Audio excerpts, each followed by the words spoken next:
USA চলে গেল ওখান থেকে লেজ গুটায়, যাওয়ার পরে দে কেম ব্যাক স্ট্রং, এবং ওয়ার্ল্ড তো তাদেরকে একঘরে করে রাখছে, তারপরে তো স্বীকার করতে বাধ্য হচ্ছে যে মানে দে আর ডুইং থিং রাইট।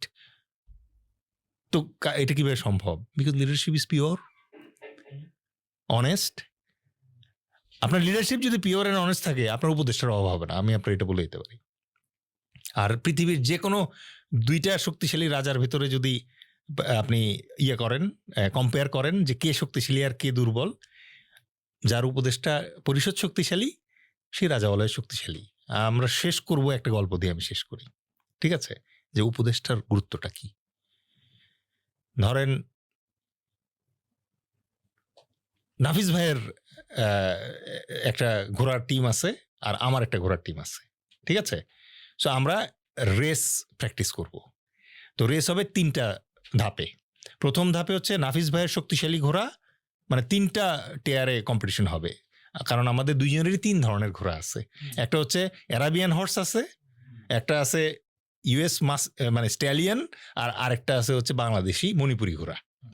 ওকে, তাহলে অ্যারাবিয়ান হর্স ফার্স্ট দৌড়ায়, স্ট্যালিয়ন মাঝারি গতিতে দৌড়ায়, আর মণিপুরি ঘোড়া হচ্ছে সবচেয়ে কম গতিতে দৌড়াবে, কারণ এটা সাইজ ছোট, রাইট? ওনারও আছে 3টা, আমার আছে 3টা। প্রতিবার আমি মানে ওনার অ্যারাবিয়ানের সাথে আমার অ্যারাবিয়ান দৌড়াই, একবার ওনারটা জিতে একবার আমারটা জিতে। একবার ওনার স্ট্যালিয়নের সাথে আমার স্ট্যালিয়ন দৌড়াই সেকেন্ড রাউন্ডে, একবার ওনারটা জিতে একবার আমারটা জিতে। আরেকবার লাস্টে মণিপুরিটা একবার উনি জিতে একবার আমি জিতি।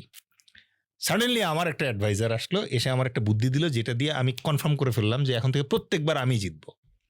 কারণ 3 রাউন্ডের ভিতরে 2টা রাউন্ড যে জিতবে আলটিমেটলি তো সে টুর্নামেন্ট জিততেছে। ওকে, ফার্স্ট রাউন্ডে ভাই নামাইলে হচ্ছে তার অ্যারাবিয়ান ঘোড়া, আমি আমার মণিপুরি ঘোড়া দিলাম ওইটার সাথে ফাইট করার জন্য। আমি জানি এটা হারবে, রাইট? কারণ Arabian is fastest, Manipuri is slowest. আমি অ্যাকসেপ্ট করে নিলাম ফার্স্ট মানে রাউন্ড, ফার্স্ট বাউট আমি হারছি। ভাই কিন্তু হাসতেছে। সেকেন্ড রাউন্ডে ওনার হাতে কি আছে? স্ট্যালিয়ন।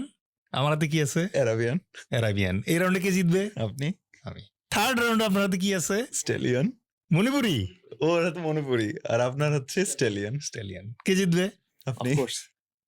ফার্স্ট ম্যাচ অথবা ফার্স্ট বাউটটা আমি স্যাক্রিফাইস করলাম, বাট এনশিওর করছি বাকি 2টা বাউট আমি জিতবো। Every time I am going to win, যদি এই সেট আপে আপনারা আমি ফেলতে পারি বারবার, রাইট?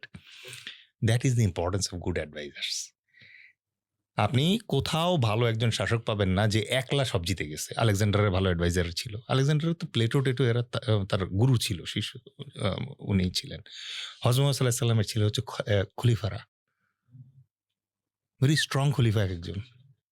এবং উনি কিন্তু কনসাল্টও করতেন, মানে করতেন, কথা বলতেন এবং অ্যাডভাইস নিতেন।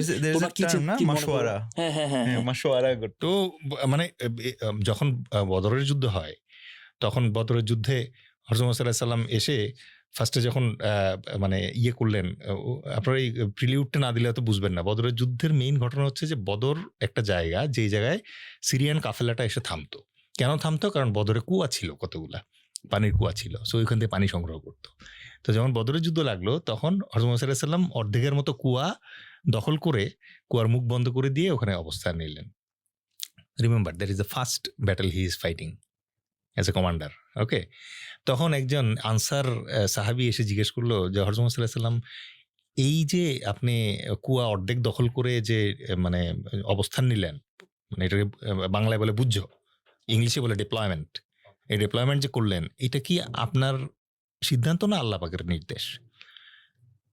তো তখন মহানবী হযরত মুহাম্মদ সাল্লাল্লাহু আলাইহি ওয়াসাল্লাম বললেন যে না, এটা আমার আন্ডারস্ট্যান্ডিং দিছি। তো তখন আনসার বললো যে তাহলে বেয়াদবি নিয়েন না, আপনার আন্ডারস্ট্যান্ডিং ভুল। তো বললো যে কেন, কি হয়েছে? বলে এইবারে বদরের যুদ্ধ হবে পানির যুদ্ধ, আপনি কুয়া সব দখল করেন, কুয়া সব দখল করতে না পারলে আপনি যুদ্ধ জিততে পারবেন না। হযরত মুহাম্মদ সাল্লাল্লাহু আলাইহি ওয়াসাল্লাম বলে accept it, he did it.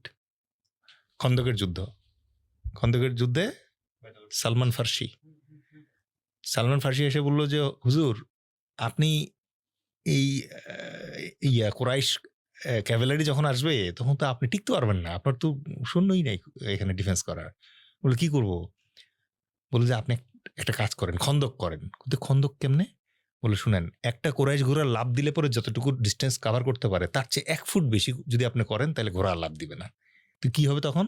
তখন এই যে খন্দক বরাবর এসে দাঁড়ায় থাকবে ঘোড়া। তখন হযরত মুহাম্মদ সাল্লাল্লাহু আলাইহি ওয়াসাল্লাম বললেন যে, তাই ওখানে এসে দাঁড়ায় যাবে? বললো হ্যাঁ, তখন এসে ক্যাভেলারি ওখানে দাঁড়াইতে বাধ্য হবে।